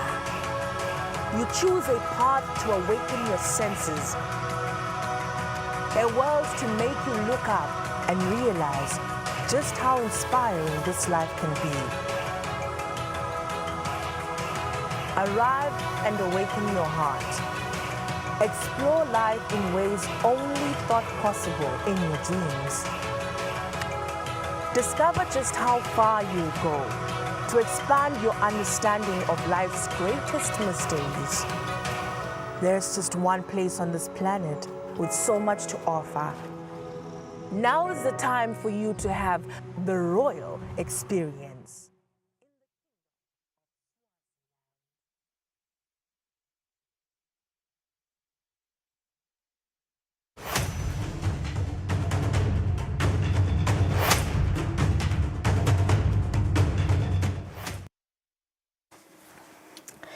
Welcome back. You are still watching Kusile Breakfast Show right here on Eswatini TV. In our next edition, the Royal Science and Technology Park has emerged as one of Eswatini's most strategic platforms for SME incubation and unveiling youth-led innovation and advancing the digital transformation agenda. This Friday, the park will host, in collaboration with other stakeholders, will host the National STEM Expo, which is why in the studio we're joined now by Senior Communications Officer for RSTP, Senzo Malaza. A very good morning to you, Mr. Malaza. Friday marks the 5th edition of the STEM Expo. Can we reflect on the past 4 editions and what have been the specific objectives of the Expo? Well, good morning to you and the viewers, Tiane. Thank you very much for having us. Our objective for hosting the STEM Expo since we started in 2021 has, one, been to try and demystify careers in the STEM fields. What are they? What are the opportunities? Where is the world going? And where are we as Eswatini in those spaces? And then also it is to try and spark an interest, particularly in the younger generation, as we invite students as young as primary schools. So we are going there to try and say, let's get them as early as maybe say 10 years or even younger, so that they can think of STEM not as an option, but as the primary source of either employment or entrepreneurship. So that's what we are trying to do. We've been trying to do in the past 5 years, as this is the 5th edition that we'll be hosting this year. Besides considering STEM as a career path, why else do you think it's important to integrate the sector in education for early learners?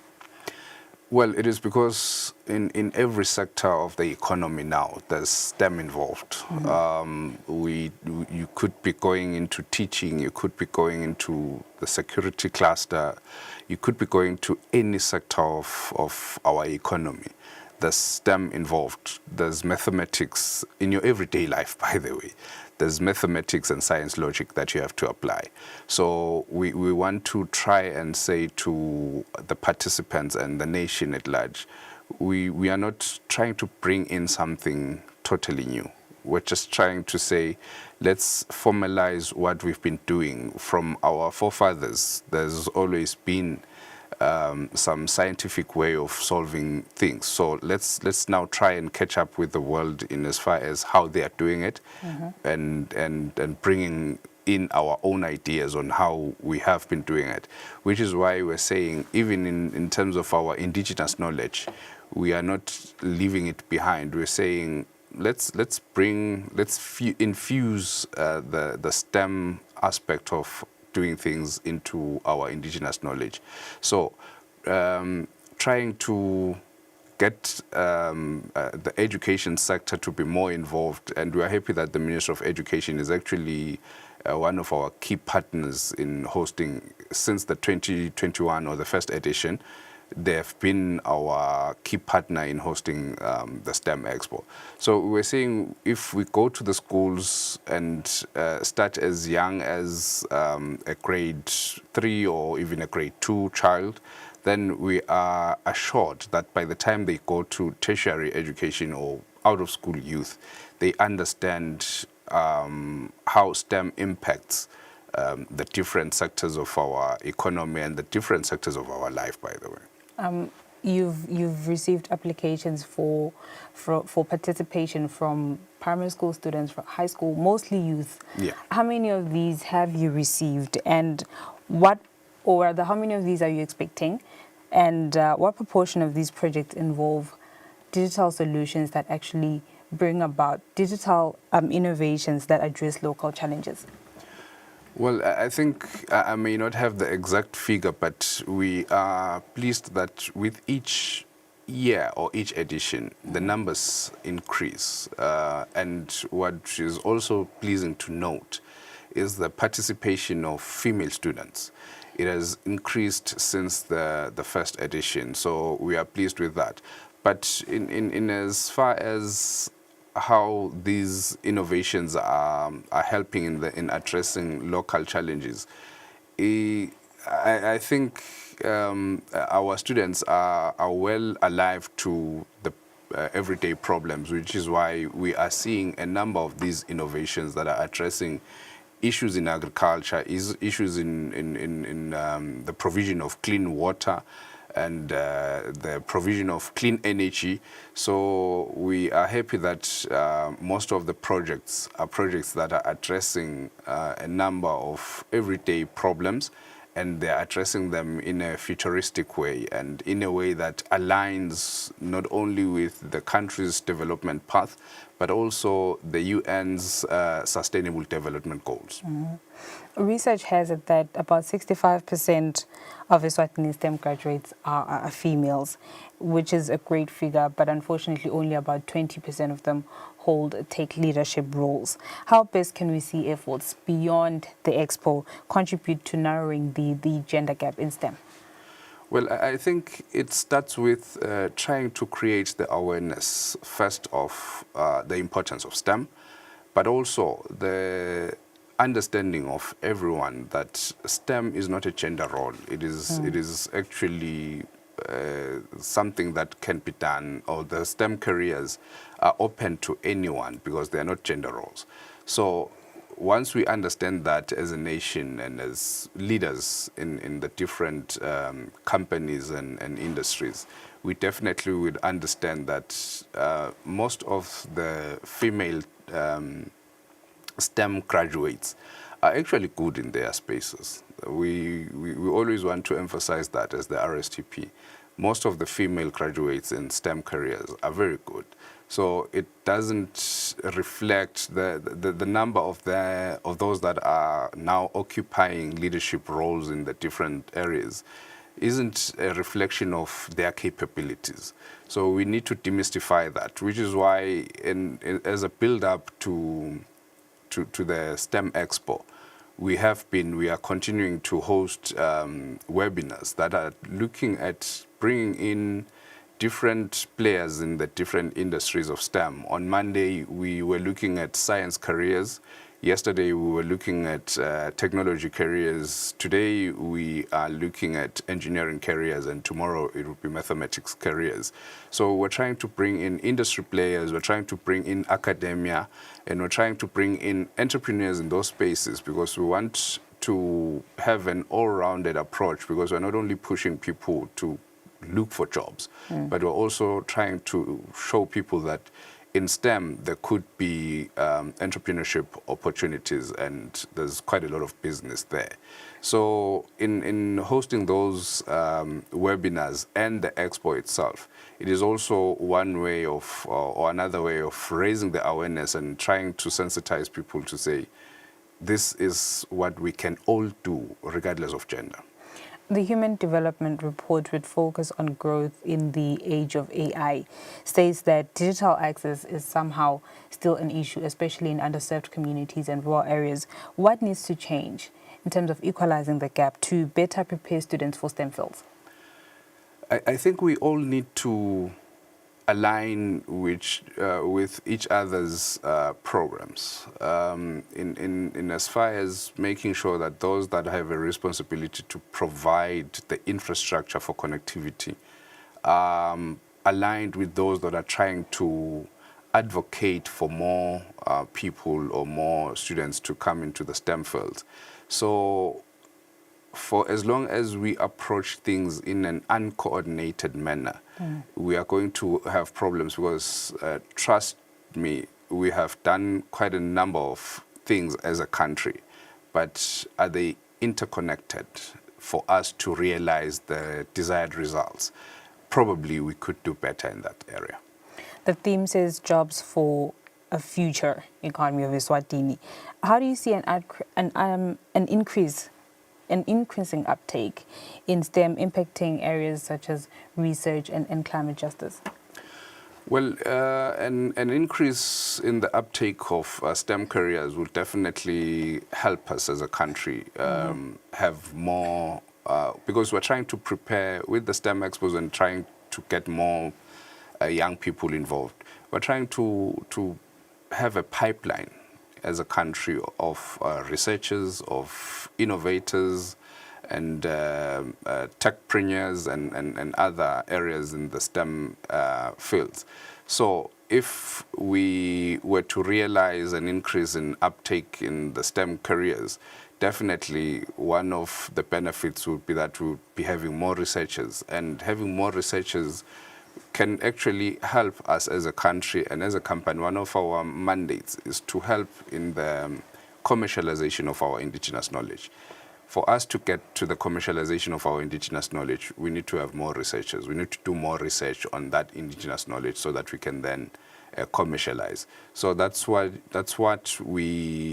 are some of the ripple effects that we are looking at and we are anticipating as we are hosting these STEM careers. With the growth of the expo, can you highlight perhaps a success story where you'd say we've had one student come through, this is the demo that they had, and now we've been able to upskill them, we've taken them to a point of incubation or funding? Well, I think we have a couple of those, and we are happy that when we are hosting the STEM Expo, we are always inviting industries to come and exhibit one, but also to look at what these students are showcasing. So sometimes we have realized or we have seen a situation where a student is exhibiting something and one company is saying, actually, that's my pain point. That addresses my pain point. How best can we tap into the technology or that idea that the student has showcased?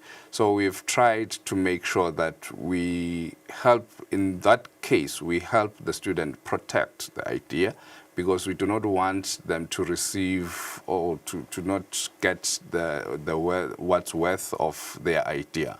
So we have had a couple of cases where local companies are saying, I need that solution, how best can I reach to the student?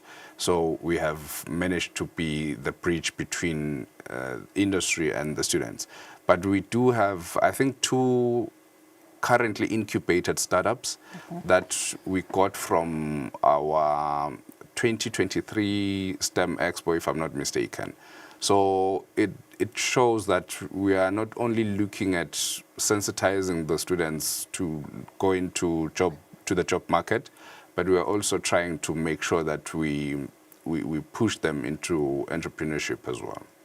RSTP boasts of a national data center.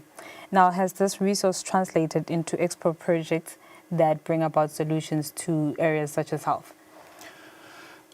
We haven't really, I would say we haven't really gotten a project from the students that is addressing that area that you're talking about, the area of health. But internally, I would say we are currently in the kitchen. We're cooking something in that space. There is, we currently have under the National Data Center business unit, we have an AI department. So one of the things that department is responsible for is conducting research and seeing what can be done to address some of the country's pain points. So there's something that we are currently working on the health sector. We definitely will be bringing that to the public in the not so distant future. Right. I want to start off for the next one by applauding the Ministry of ICT in partnership with RSTP. Yes, you've made strides towards ensuring quality internet connectivity in the country. And here we are now, we're having the discussion on how young people can be empowered into STEM.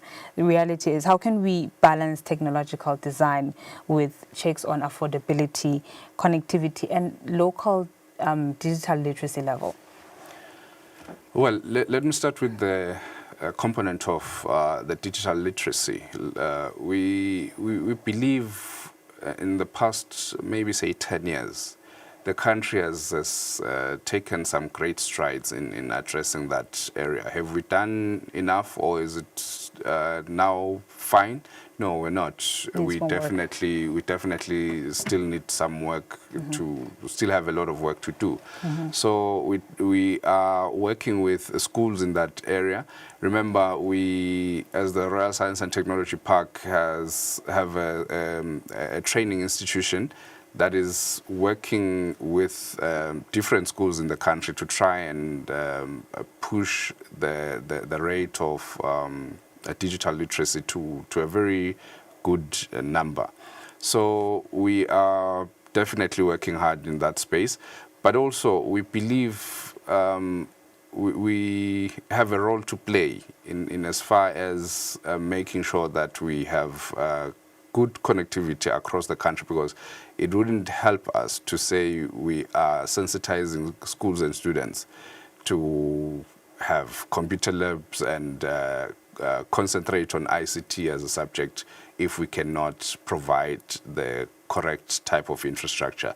So with the other stakeholders, your Eswatini Communications Commission, who have done quite a great work in as far as making sure that there's a lot of connectivity across the country. Eswatini Post and Telecommunications Corporation, there's quite a lot that they've done, and we are also playing our role in that space. So I believe as we continue to work together, and coincidentally, these are all parastatals that are under the Ministry of ICT, which means the ministry is working very hard through those parastatals to make sure that the country is fully covered. But in as far as the cost of the connection is concerned, that's a very tricky conversation that I think industry players in that space would have to have, and we applaud the Eswatini Communications Commission for continuously leading that conversation, as we have seen a number of adjustments, and they've promised that there's still going to be a lot of adjustments downward to ensure that there's everyone can afford to stay connected in the kingdom. Right. How will lessons from the STEM Expo inform upcoming education or STEM policy? We see that youth employment at the moment stands at above 56%. How will that bring changes towards the education system? I think it would definitely bring some positive change. Just last week, the Minister of Education and Training, Honorable Owen Ngumalo, and a team from the Ministry of ICT and that of Education, of course, were in Kenya attending an African seminar or conference on edutech. Africa as a whole is trying to see how best can we roll out systems that are going to ensure that in the education sector, there's a lot of technology that is being used. Fortunately, as a kingdom, I think we are doing well, because currently there's one startup that is incubated at the Royal Science and Technology Park that is providing a solution, an automation solution to schools. I think almost 300 schools are actually enrolled in that solution. So it addresses the area of edutech. But trying to change the education sector now with the STEM field is definitely going to help in making sure that, as research has shown, that while the rest of job opportunities may be going down by maybe 2030, 2035, careers or job opportunities in the STEM fields are going to increase by at least 8%. So that is why we are so committed as the Royal Science and Technology Park and our partners to say, let's push for STEM fields to be understood and absorbed in the school environment, so that by that time, when we are saying now we are seeing a loss in number of job opportunities, we have positioned our kids in a better way to be beneficiaries of the increase. If we're talking about automation, a number of sectors may be affected by the coming in of robots and stuff. But if you are in the engineering space, we need people, we need engineers that are going to build those robots. So it means there's still going to be job opportunities in that space. We need software developers that are going to program those robots. It means there's still a lot of job opportunities in those fields. So what we're saying is that if we are going to push STEM education, we are going to position our kids in a better way to benefit in the increase in STEM or in job opportunities coming from the STEM fields. The drive towards STEM and the Expo, do you think these can realistically contribute to shifting Eswatini from being a resource-based economy to being knowledge-based? Yes, definitely it will. it will shift Eswatini, because if we're talking about knowledge-based economy, we're talking about how we're going to do our research. We're talking about how we're going to play our part in the many coming industrial revolutions. Currently, the fourth and fifth industrial revolution, we need to be playing a role rather than being consumers. So if we're shifting towards STEM education, it means as a country we will be able to have individuals that are going to play a huge role in those spaces. So we cannot downplay the importance, therefore, of STEM education in our drive as a country to be a knowledge-based economy. All right, Senator Manaza, thank you very much. That was Senior Communications Officer of the RSTP, Senzo Manaza, just filling us in on the upcoming STEM Expo that will be taking place at UNESCO on Friday. We'll catch a break and we'll be seeing you shortly after this.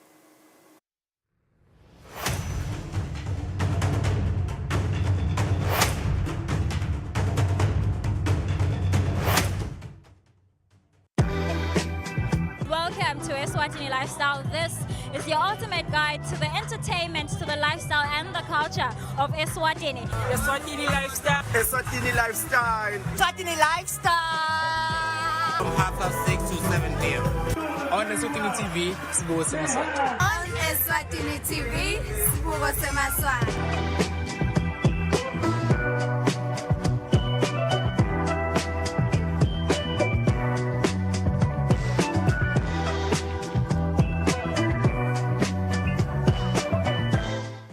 The beats are louder, the vibes are bigger, and the stars are shining brighter.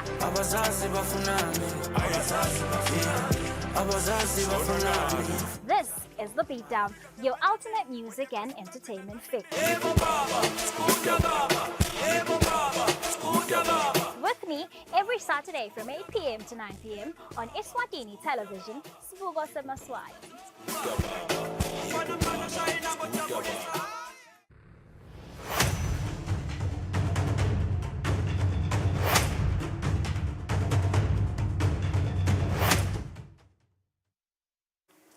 Well, as you said, Notsi, there was a Tech Wednesday, and certainly learning a lot from these tech frontliners.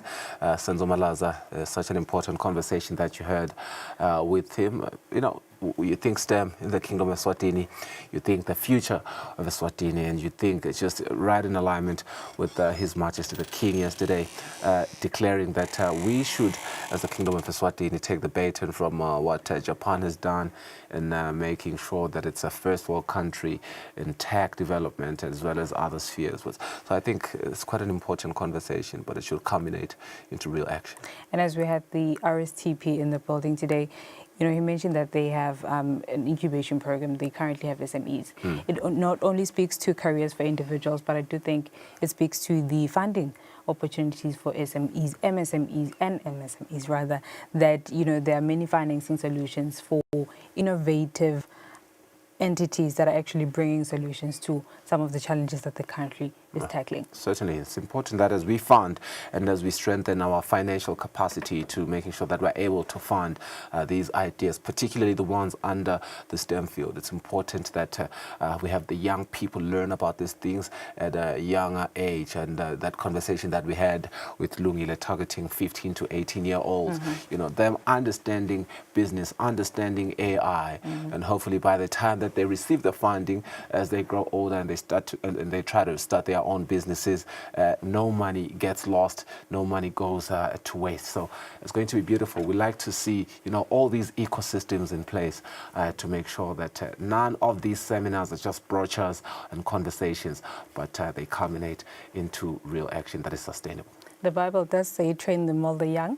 And while we're hyping the conversation on artificial intelligence, I really do wonder, Fiso, really, should we be worried in terms of jobs? I don't think so. Nah, You don't think because so? yeah, AI only augments what exists, which means it's garbage in, garbage out. It is prompted by a person to do whatever it is that it's supposed to do. But it can be a long conversation and can be a debate. I'm well aware it can be a debate, but I think I've done a lot of reading around it, and I do listen to a lot of experts around it. It's just here to make our lives better. It's not going to take anyone's job. It's going to make your job easier, so to speak. But you will be needed. The human element will always be needed. I suppose as we cap off our show today, the premise is very clear. Do not just give them the fish, teach them to fish, so that even when you're away, they're still able to eat. And that is exactly what is happening in Eswatini when we are speaking development. Thank you for staying with us on the show. Until next time, take care. Bye.